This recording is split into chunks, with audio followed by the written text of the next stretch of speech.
touch. All right, ladies. If everybody wants to just grab their seats or not.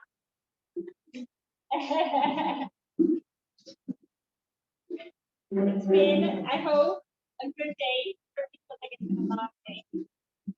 Okay, so what we're going to be doing today is different take on a story that we're probably all very familiar with. And I'm excited to do it together. So as you get, just as the papers get handed around, I'll like a little bit of a quick intro here.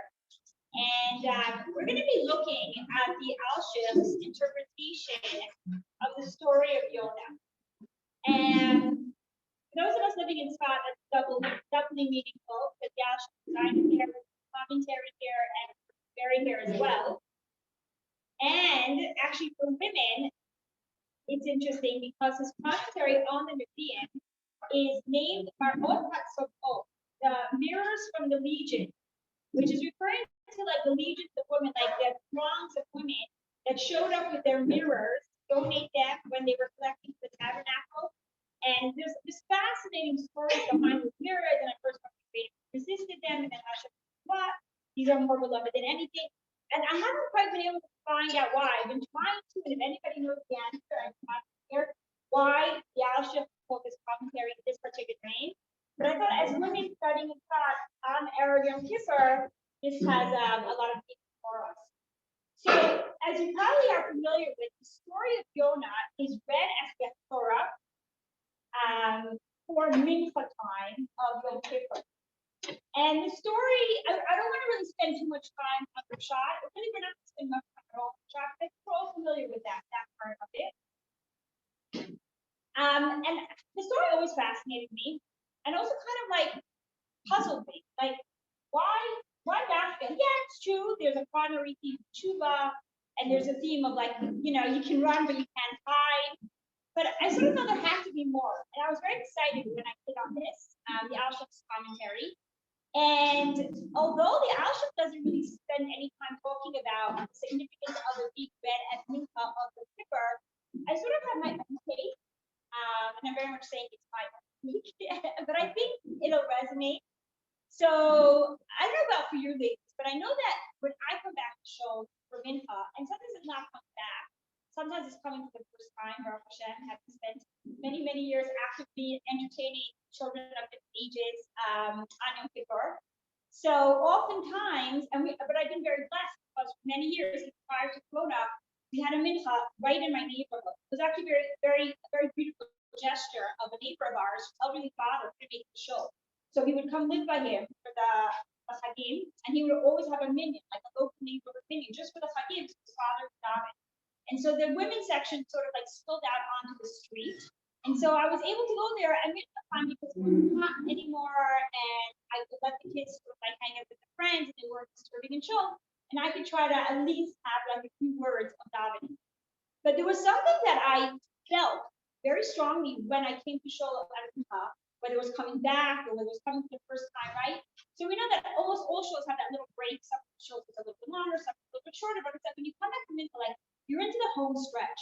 And there's like a certain like almost like camaraderie and a certain like authenticity. It's almost like tangible at Mincha time. It's like everyone's guards are down. You know, like the stuff that mattered even like a mere 24 hours ago, like an Erev Yom Kippur that you're getting all worked up about, whatever it was, you know, it's like it seems so like silly at this point. And like there's a little bit of a sense of like, not it's now or never, you know, there's no such thing as never, you know, but it's like if we're gonna do it, it's now. And there's this certain like exposure of like of our essence that I feel like many of us are able to really sense, you know, as we say at Mincha time. Yeah. Well, Mincha always precedes Ne'ilah. So it's Mincha, yeah, but Mincha is when we read the Torah, and then immediately following Mincha is Ne'ilah. So it's sort of that same, I mean, for me at least, I always felt that sort of same energy, you know, because it starts with Mincha and then it goes right, transitions right into Ne'ilah. So, okay, so what does the Alshif tell us? So the Alshif says like this, and you see this on your page in front of you, and it's a line from the Zohar that the Alshif is going to spend his entire commentary talking about. So he says like this, based on the Zohar, the story of Jonah is the reference to the soul of man. Okay, so what has the Alshich done for us right now? He's really personalized the story of Jonah. It is no longer the story of a lone prophet, who's running from God, and yet, you can never run from God. Like the issue of the guy who felt like he just moves towns, his problems will be resolved, and then he realizes he is his own problem, and he can't quite run away from himself. And that was, so it's no longer about this one Jonah who's trying to escape God, and then he goes, of course, to the Nineveh, and then everything that goes down there. All of a sudden, it's about me, and it's about my soul. And Jonah has become very deep person. So what the Alshich is going to do now is he's going to really take nearly pasuk by pasuk of the first para. It's interesting because his regular commentary spans all 4 prakim of the Sefer Jonah. Jonah consists only of 4 prakim. All 4 are read in Shul, which is quite unusual that we'll read the whole Sefer in Shul. So his regular commentary spans all 4 chapters. This particular take up from the Alshich is only on chapter 1, and you'll see perhaps why, because like no more needs to be said almost, okay? And so that's what I was hoping to do, was that maybe one of us could read the text and the literal translation, and then what I'd like to do is verse by verse provide the Alshich's take on it, is what I'm calling diving deeper. Okay, so actually, the reason I chose the word diving deeper, I only realized afterwards that's really a terrible pun. I think about the story of Jonah. So that already came to me after. But the reason that I used it, like why I thought of calling it that, was because I often use the mashal. When we're talking about the various stratas in which the Torah can be understood, right? So some of you might be familiar with the notion of pardes. Pardes literally means an orchard, but the letters of pardes are also an acronym for 4 stratas, like the 4 levels in which Torah can be understood, right? So there's the pshat, there's the remez, there's the drush, and the sod. And now is not the time to go into what are the particulars of each one. I'm sure you provide that about Medrash. I'm sure there's a lot of talk about that. But when I often explain it, especially to those that are kind of trying to understand, like, how do you have 2 narratives of the same story, So I say, like, if you're standing in front of a woman, anybody, anybody standing in front of an ocean, right? And there's this magnificent view of the ocean. And what you see in front of you might be various shades of the water, and you might see, some little like seagulls maybe swimming right on top of the water. You might see some shells. You might even see some fish that have to swim towards the higher level of the water because maybe the water's cooler there. Maybe they can't survive in the deeper waters. Maybe it's too salty or whatever it might be, right? So you see this magnificent view. But then if you would be lucky enough to have a snorkeling mask, you put that on, you'd be able to go down a little bit deeper. You would be exposed to like a parallel universe, right? Where you would find various more kinds of schools of fish and more sea life and coral reefs maybe, etc., right? And what's fascinating is that they coexist in a parallel manner. And some of the stuff that you see from the higher view actually can't exist in the lower, but they're both there simultaneously in that light. Okay, and then of course, if you would have the opportunity to put on a scuba gear and you would have your oxygen mask or whatnot, your oxygen tank or whatnot, and you would go even deeper, then you would be exposed to even a more magnificent kind of view and things that there's no way you would have been able to know existed even from your view on the beachfront, right? And they all exist parallel. And then of course there is some sea life that can float up and down, that can exist in various stratas, but not always. And so there is the shot, and there's certainly the story of Jonah and running and falling asleep at the bottom of the boat, etc., and then being cast to sea, and the giant fish swallowing him up, etc., and the vision that he has, right? So that is the shot of it. And then the Alshich says, and he comments on the shot. Then the Alshich says, there's an entirely different narrative that's going on here as well. And that's the story of our story. And then once we understand that, it gives a deeper meaning even as to why, at this kind of like critical moment, just as we're about to say transition into the Nehila prayer, we spend time reading this chapter. Okay, so with your help, ladies, if somebody just wants, we can just do this, you in a circle, by hands, whatever. If you want to read the text, a little translation, then I'll provide understand. Malka, want to start, please? And the word of the Lord came to Jonah, son of Amittai, said. Okay, excellent. So what's going on here? So Our soul, okay, Jonah, is about to begin its journey down into this world. And Hashem has a sort of, final conversation with the soul as it equips it to go down into the world. And the Alshach explains that one of the reasons, he provides two reasons why the soul is called Jonah. So one of them, if anybody who's studied Shir and Song of Songs might be familiar with it, because there the Jewish nation is referred to Jonah. And the reason for that is because the dove species is particularly faithful. But when they find their mate, they remain with each other until one of them passes. No. The Yonah is the dove. The dove, excuse me, the dove. My New Jersey accent's coming out. So the dove, right? So why is it called the dove? So that's the reflecting the notion of faithfulness. And that's the same idea as our soul, that our soul has a faithful relationship with God, and nothing and no one can separate it from its, so to speak, it's me. Yeah. Wasn't Jonah the one who Yes, Jonah certainly. No. So what we're saying, what I'm providing to you is a parallel narrative of this very storyline, but it's going to take us in a totally different direction. So that's why I brought the example of the story that you're familiar with of Jonah being swallowed by the whale is sort of like the surface understanding of the text.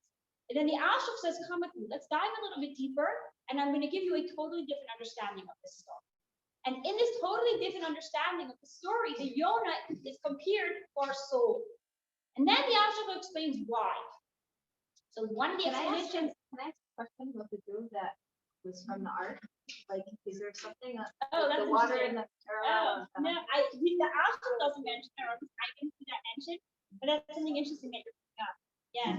So we know that. So there's a Jonah.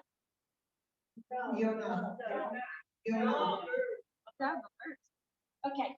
So the soul, okay, we're gonna even stay away from the word Jonah, or dove, right? So the soul is that the notion is the idea of faithfulness, right? That's on one hand.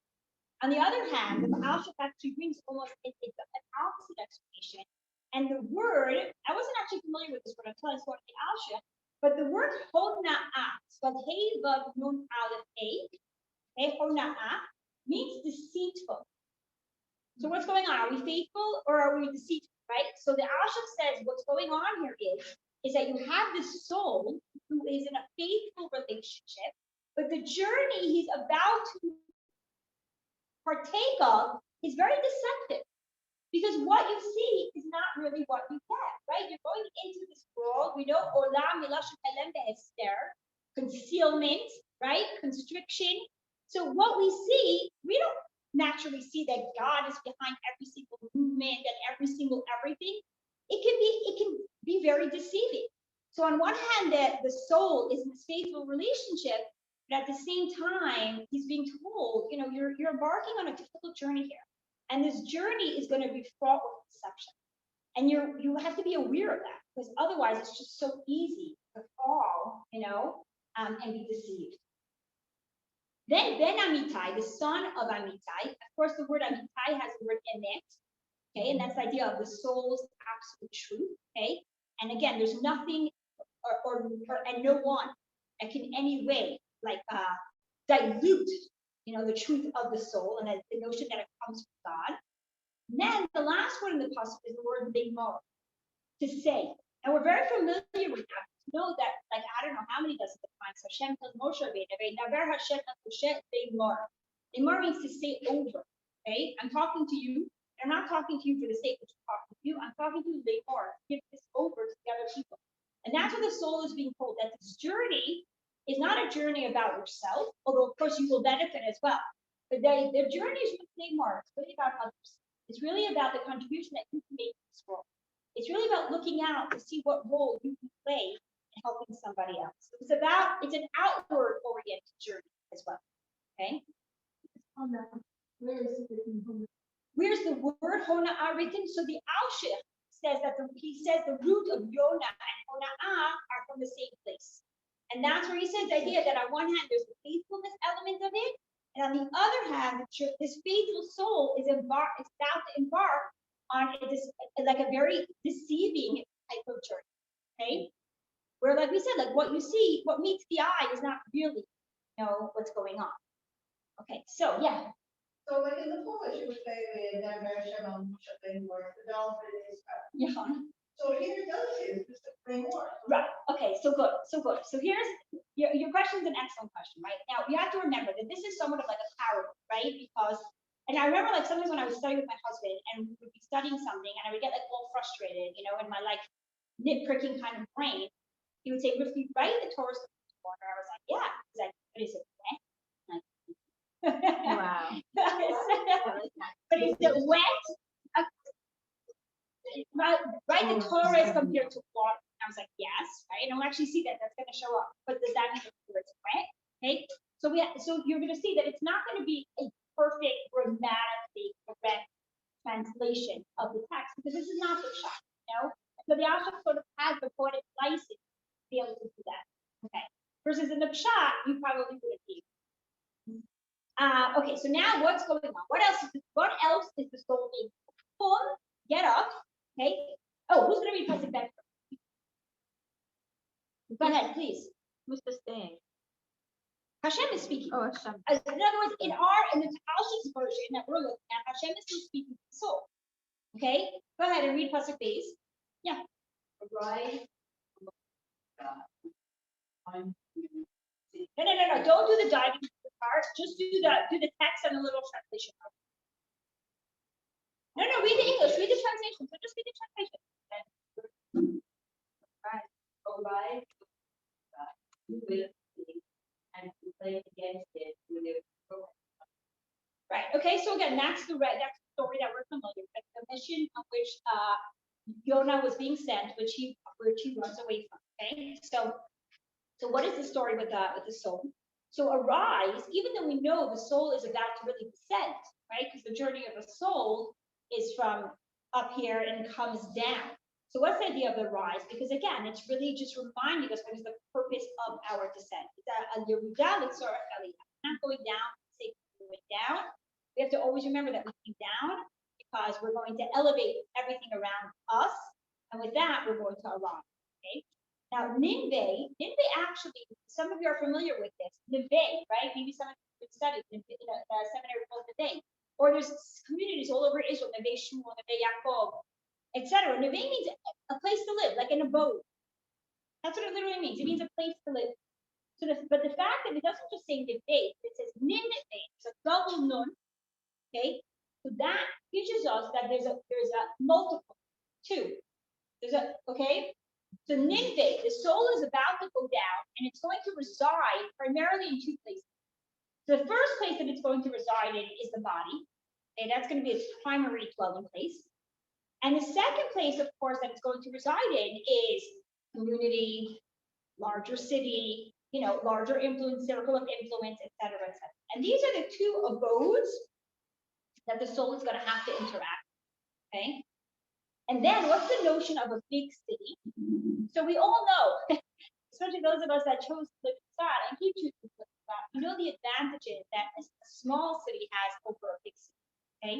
A big city, there's a lot of noise. There's a lot of chaos. There's a lot of distraction. There's constantly something calling for your attention and trying to get you off focusing on what you really want to be focusing, right? And so that's what the soul is being told. You're about to go on this journey. Remember, not going down for the sake of going down, you're going down for the sake of coming up. Your primary abode is going to be the body. But of course, you're also going to be living in a community, and you're going to be living in a larger city, and then you're going to be living in the world at whole, etc. Okay? And it's a big city out. Like there's a lot vying for your attention constantly. Be aware of that. Stay strong. Okay? So this is a conversation that the object says that each one of our souls has prior to its descent. Okay. Then let's go down. Let's go to Pasuk Gimel. Who wants to read? Done.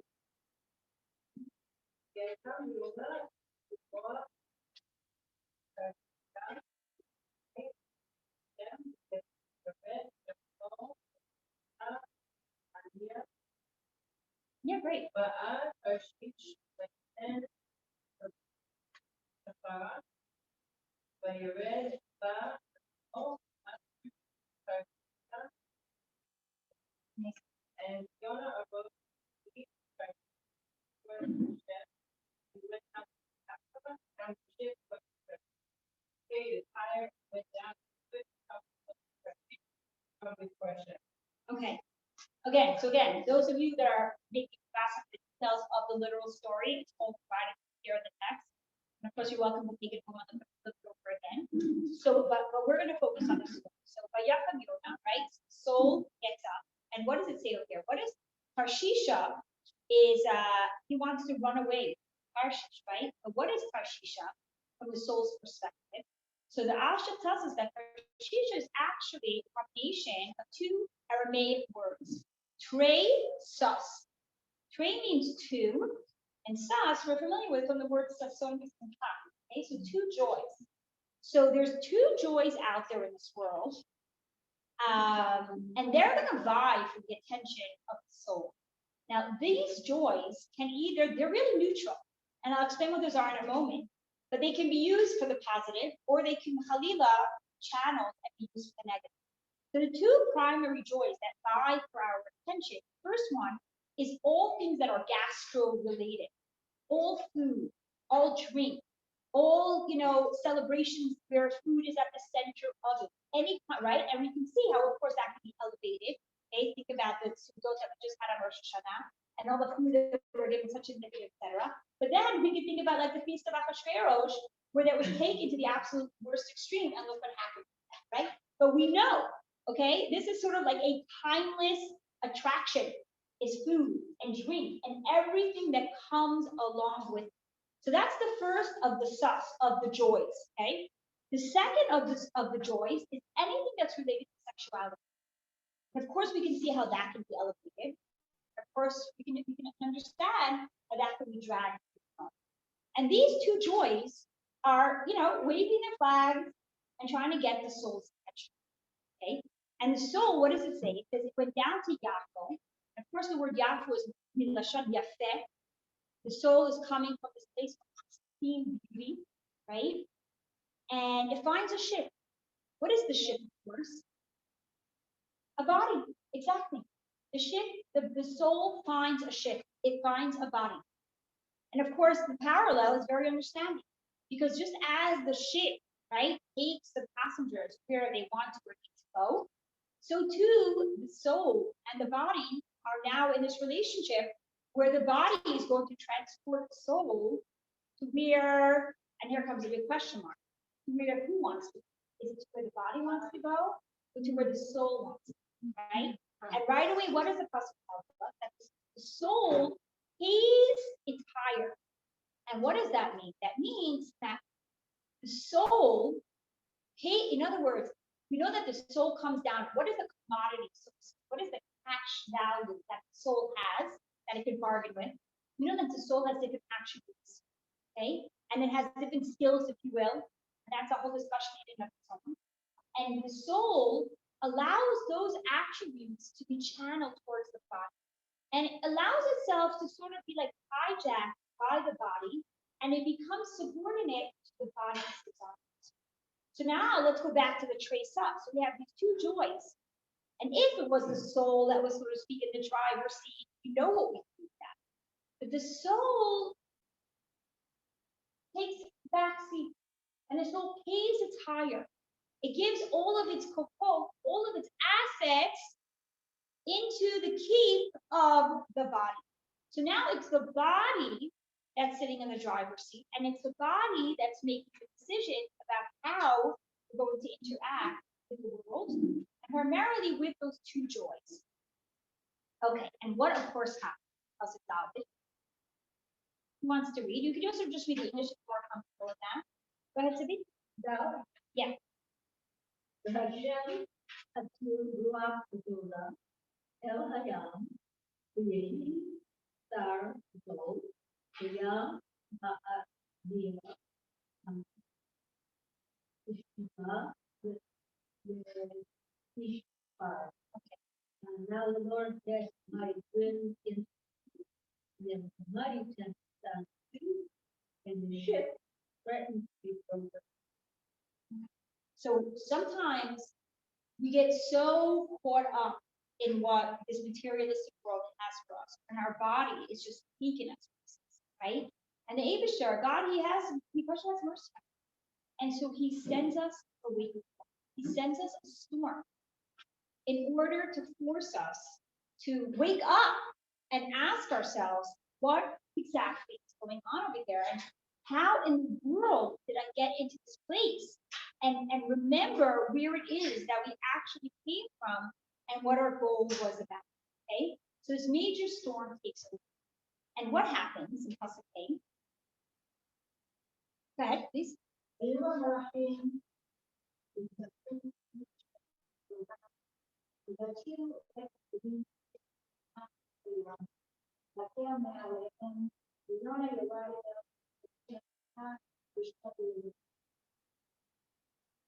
the sailors were flying to God. Jonah went down to the ship. Okay. I mean, this is a heavy pasuk. At the literal level and also at the level where the Alshon is guiding us. Okay. So who are the sailors? The sailors are the different parts of our bodies, the different limbs. Okay. So remember, if the boat is compared to the body, the sailors of the boat are compared to the different limbs of our body. And what's the idea that he cried out? Each sailor cried out to his God. Okay. So the idea is that each limb in our body that's experiencing this storm seeks some form of healing. And whatever modality it is that would hope to ease the pain and would ease the storm that this particular limb is going through. So whether it's the orthopedic surgeon, or whether it's the therapist, or whether it's the energy healer, whatever it is, every form of help out there, the body seeks to try and calm the storm. But there's a very critical detail here to explain to us why it's not working. What does it say? Jonah was sleeping. In fact, the soul was sound, i.e., we lost sight of who's really in charge, right? So I want to spend a few minutes on this pasuk. It's very important that not be misunderstood, right? We know, of course, that the Torah actually commands us that we need to seek healing. If a person is sick, he can't just throw up his arms and say, well, if I'm sick, God clearly made me sick, so let me just sit here and rot to death or whatever, wait for a miracle to come, No, we have a very clear obligation to seek healing, right? But it has to be simultaneous with the recognition that the illness and the healing is going to come through Hashem. Hashem has his physical angel, and Hashem is going to find the pipeline to send the refuah. But you can't lose sight of that relationship, of that communication that must exist between the body and the soul. And what's fascinating is, the Alshon has written this how many hundred years ago, right? And it's amazing now how modern medicine and modern neuroscience, a whole school of therapy and psychology is really pushing for mind-body healing. When people are struggling through something, no matter what it is, whether it's the most physical of ailments or it's presenting in a more kind of like mental illness, whatever it is, people are recognizing that we are holistic beings, and you cannot just address the symptom. You need to understand what is going on deeper. And that's exactly what is happening. So each of the sailors, each of the limbs, is calling out to their God, is seeking healing, whatever modality speaks to them, and the storm continues. And why does the storm continue? Because there is no communication with the soul yet. The soul is sound. And so that critical detail has been left out, so the storm continues, right? I want to just share that what was it, like right before Rosh Hashanah? But a little bit earlier than that. I had actually taught this class, and so I was discussing with a friend of mine. And so she was sharing something with And I think that her story is very relatable in our own way. So she was sharing with me how she had just experienced a difficult pregnancy loss.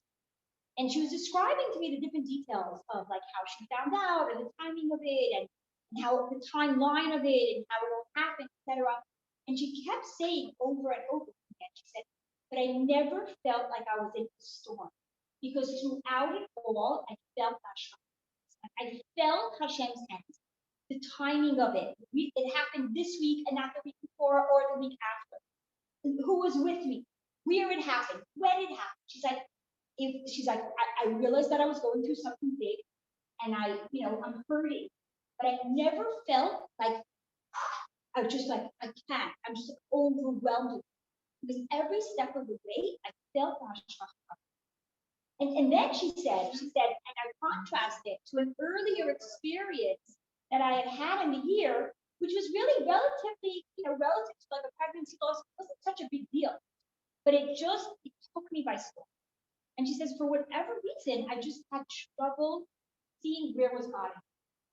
And because I couldn't contact that, or I only thought to make that contact like a little bit too far into the scenario, it was a storm, and it took over my family, and it took me a long, long time to get back, And I think, again, her story might be unique to her particular story, but what she experienced is so important because the difference between whether an experience is a challenge or whether an experience is a storm, right, where you're left feeling destroyed, where you have to just really pick up a lot of broken pieces, and we can recover from a storm, but it's a difficult recovery.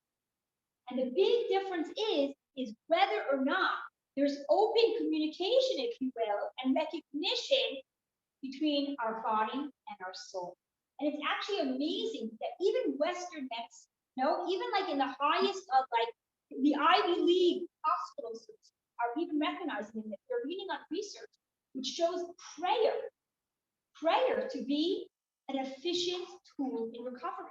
And they've charted this where you'll have patients who are on the same medical protocol, but the difference is that they have family support and prayer, whereas other patients don't. And the rate and the percentage that will heal is quite significant. So that's really what this hospital is telling us, that like we have an obligation to reach out for them. We can't just sit at home and pray. But if we just reach out for them and forget the prayer part, then the storm in some way is just going to keep on. It might show up a little bit differently, Today it's a hurricane, tomorrow it's a tsunami, whatever it is, whatever it looks like in our lives, that's what it is, right? So Jonah is fasting. So what happens with it, right? So in Pasuk Vav, the big guns have to get involved. What happens in Pasuk Vav? Who can do that for us? Go ahead, please. Okay.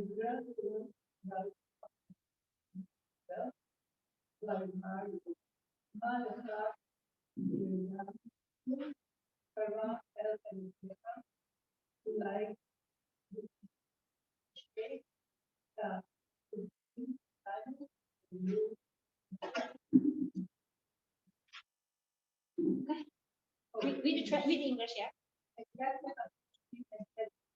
Why do you speak? Get up. All of you rise to the first of the teacher was. So here the Asha says something very interesting. Asha says that who is the captain there? The captain is the Yetzer Tov. Okay. Now, understand the difference between the Yetzer Tov and the neshama is not really within like the framework of this class. You're gonna have to trust me on this one, right? But what I will say is that actually the Tanya talks a lot about the idea that our Yetzer Tov resides in our mind versus our Yetzer Hara, which resides in our blood, right? The passion, the heat, etc. So the Yetzer Tov sort of approaches this and really from a purely intellectual place, okay? From a positive but intellectual place. It says something isn't adding up. It just is not making any sense, okay? And the other thing that I want to point out, and this goes by the Pshat also, how did the sailors know that the problem was with Jonah? Why did they come wake up Jonah? Because they could see on the horizon that all the other ships were fine. Like the storm was pinpointed at them. The sea was calm. It's just wherever their ship went, the storm came with them, which, by the way, is also very common, that you could be in the same seat as your friends, right? You could be in the same situation as your friends. And for you, what might be just like a little bit of waves, give you a little bit of seasickness, to your friend might be a storm. And,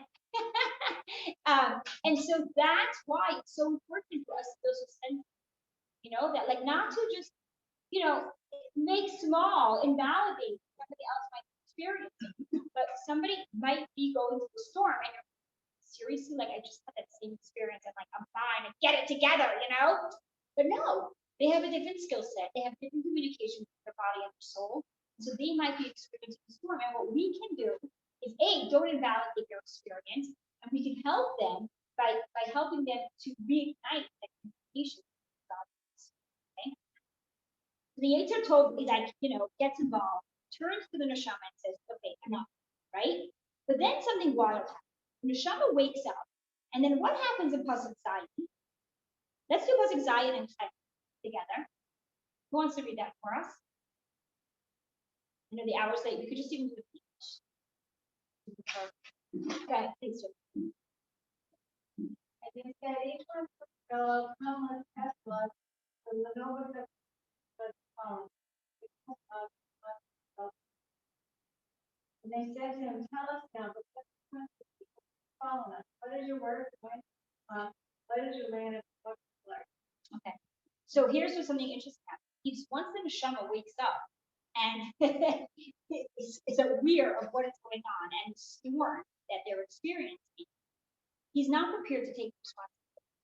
And the neshama turns towards the body and says, it's your fault. Look at all the places that you took us to. If it was up to me, I would still be planting, under the Kisei HaKavod, under God's chair. It was you that introduced me to all this ridiculous stuff that's so materialistic. You should take responsibility. And the body says, whoa, buddy, not so fast. How could you put the blame on me? Look where you're coming from, this pristine place of absolute truth, of absolute beauty. You're going to put the blame on a mere mortal physical body? No. You should have been able to rise above that. You should have been able to stay focused. And then, so they cast lots. And what's the idea of a lot? You know that the idea of a lot is sort of like God is, right? I'm not deciding, you're not deciding. It's random. Hashem is the one that's in control, right? The story of Purim, the lot, the famous lot. So they, so to speak, cast lots, and the lot, of course, falls on the soul. The soul recognizes that he needs to step it up. And the body asks the soul, like, what is your work and what is your land? Like, how did you get it? Like, okay, you're prepared to take responsibility, or at least prepared to receive the responsibility. What is your work? Meaning, like, what is your rutzah? Like, what is your will? What is your true internal will? And how did you lose sight of it? And then what is your land? I'll take the question in a second. Is not really much of a question. It's more of a statement like, what is your land? You are not of land. You're not of this materialistic world. You're of something higher. Like, you got to get together, right? Yeah, you had a question? Is it related to lot, like low outcome people? No. It's lot as in a go around, like a lottery. It seems like But Hebrew, English, I don't know. Maybe there's a commentary on this. I'm not familiar. So what does the soul answer him? How in the world did this actually happen? What does Pasuk Tet tell us? Even in English, ladies, feel free. Go ahead, please.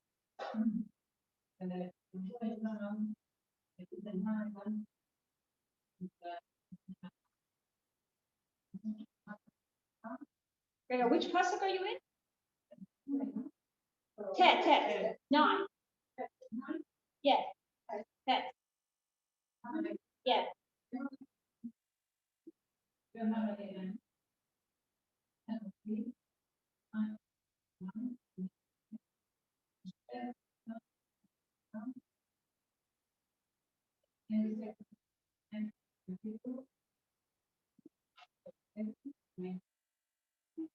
Okay. So what is Ayim and Ivri? Okay, so we know that's actually one of the earliest terms that Avram was called. And the reason he was called that, we know that Ivri is like la'agor, to come over, right? Avram came from Haran over into Canaan. So people pointed at him and said, here's the guy who came over. Here's the Ivri. The soul is saying, Ivri Anorchi, like I crossed over. Like I crossed over loyalty. I came down and I forgot. Like I lost, this world was so tempting that I lost sight of what it is that I'm supposed to be doing. Okay? And then in the next puzzle, I'm just going to explain the Asha without reading it. And okay, no, sorry, that's not just my idea. Who wants to read? Yeah, go ahead, please. Yeah. The men were very frightened and said to him, "What is this that you have done?" For the men knew that he was cleaning for the Lord. Yeah. So what's the idea? Because he had told them, okay?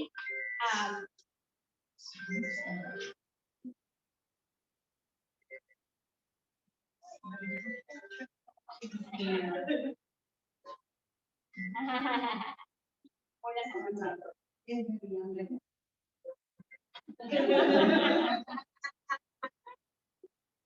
You say Mission has smartphones.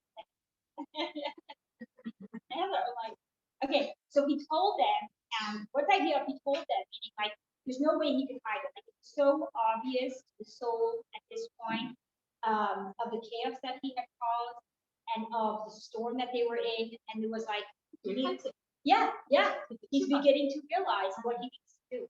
And that's why immediately the next Pasuk Yud Aleph at the vet, like completely aware of it himself, point that everybody's aware that he is aware. Okay, what does Yud Aleph and Yud Bet? Let's do those two sections together. What does this song say? Who wants to just read the two of them together? Go ahead, please. Thanks.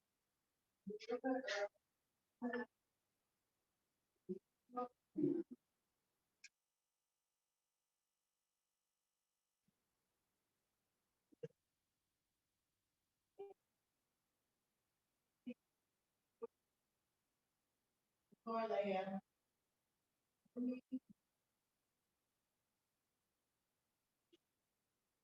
There, these as the young and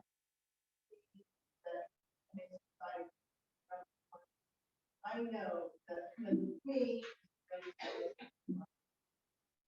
Okay. It's really a very dramatic reading. The story of Jonah. No matter how many times I read it, it still like touches me. So what does the soul say? What is the idea of casting into the sea? I had actually referenced this earlier. We know that ein mayim ela Torah. Torah we know is like compared to like the sea, right? Because it's kind of like endless and just like whatever we study is like a drop in the sea. And the idea is cast me into the sea. We know that the notion of tefillah, or the text, like immersion, okay, like litfol, is also the same otiot, or numeric value, of the word bitul, like to subjugate yourself. Yeah. And so that's what the soul is really saying. The soul recognized that the reason it had gotten into this mess to begin with, it was because it had allowed itself to become subservient to the body, and the body let it on a very self-absorbed, right? Self-satisfied. It was all about self-gratification kind of journey. And so the soul realized that in order to really like gain its place back in the driver's seat, it really has to go to the other side. And it has to now completely give itself over. There was a Torah and of course the mitzvah. Okay. And then something amazing happened. And I think that we can, well, not all of us, maybe some of us, if I can, relate to what happened in Pasuk. Okay, so the soul tells the body, that's it. The only solution is that we are like, just throw me into the sea of Torah. I need to totally give myself over back towards God. And instead of the body saying, yes, finally, someone's taking, leadership position around here. What does the body do? Pasuk Gimel. Who wants to be that? Okay, go for it. Gimel, yeah, 13. ויחפרו אנשים של היבשה ולא יכלו כי הים הולך ויוצר האוויר. And the men rowed vigorously to return to dry land, but they could not, for the sea was becoming extraordinary upon them. Right? So the soul comes up with a solution. That's it. We're totally immersing ourselves in God's way. And the body panics. And the body says, let's just try one more time. Let's just try one more time, And they like crazy, they're trying to get themselves to a safe state because they recognize that if they're going to follow, the soul's suggestion, life is not exactly going to look the same again, We know, of course, that life looks amazing and be very enriching and empowering when we follow Torah mitzvahs and we embrace those two joys and channel them, of course, in the way of Torah mitzvahs. But the body, right, true, but let's just try this one more time, So despite the fact that the soul is ready to take responsibility, the body is still resisting it, okay? Right, and why I say that, I think we can relate to that, is that sometimes we have that moment of inspiration, and we get really excited, and then it could be like 5 minutes later, like, what was I even thinking, And you're like, wait a second, but I was so inspired, it made so much sense, I felt so good about that decision, right? It's because our body is fighting that. It's not easy to get up earlier, and it's not easier to go an extra mile, and the body would much rather do the things that are just super comfortable and familiar to what it is that the body's doing, right? Okay, so Pasuk Yudalid and Tzfat, what happens? So again, the body is like frantically flailing out, trying to find some kind of solution, and then it realizes that no, the only way to go is to go with the suggestion that the soul. So let's just conclude this with Yudalid and Tzfat. Who's going to read that for us? Good, please, thank you.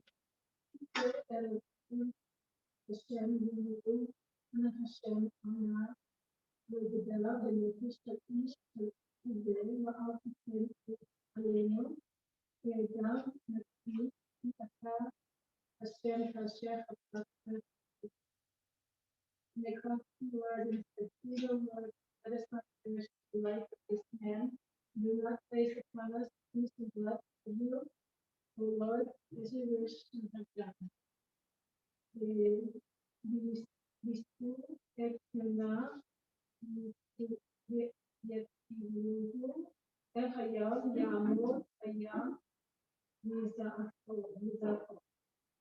they picked up Jonah up and cast him into the sea, and the sea stormed. Okay, right? So then the sailors, so to speak, right, in different parts of our body, they recognize that there's only one way. That's really to get in line behind the soul. And so what does it mean they called out to God? Remember, earlier they had also called out to God because they're God. Now they're calling out to the real God. And what that means is that each one of the limbs of our body basically commit to now using their strengths and their talents in the service of Hashem. Whereas these hands, once occupy themselves with things that may have been inappropriate, they're now rededicating to using it in the service of Hashem. And of course, what does the last pasuk tell us? Is that the source. Okay? Because as soon as now, in real life, if only it was that simple that the moment you called out to God, the storm of peace doesn't always happen that way. But I do believe that if we're being honest and if we're self-aware enough, and in tune to the subtlety of the more gentle voice of our soul, and we're able to tap into that. When we're having those moments, which can feel stormy or feel like they're, working up to be the storm, and we recognize who's the storm coming from. It's not about my consciousness. This actually has nothing to really do with it. This has to do with Hashem is sending me some kind of message, and how am I going to, interpret that message? How am I going to better myself as a result of that? Or whether it's a difficult medical diagnosis, et cetera, whatever it might be, when we recognize who is the one that is sending this stuff, and why is he sending this stuff? What is the message that is trying to be shared with me?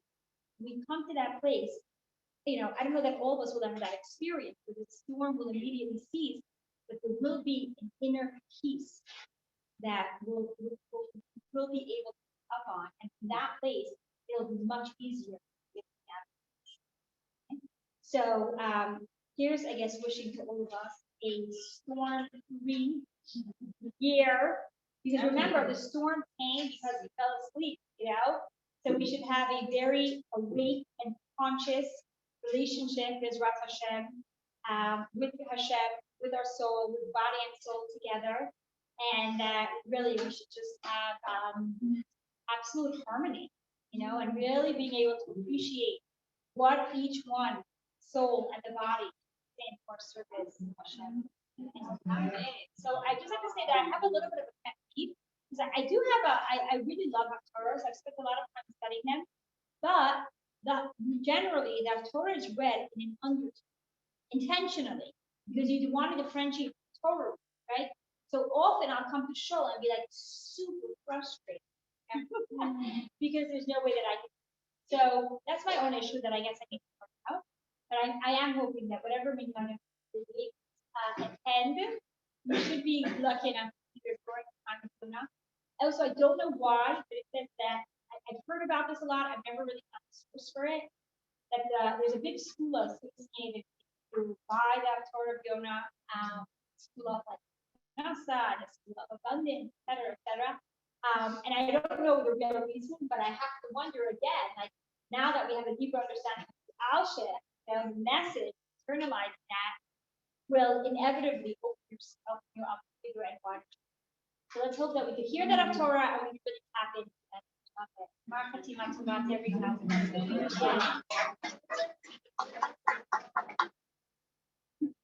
So I found it.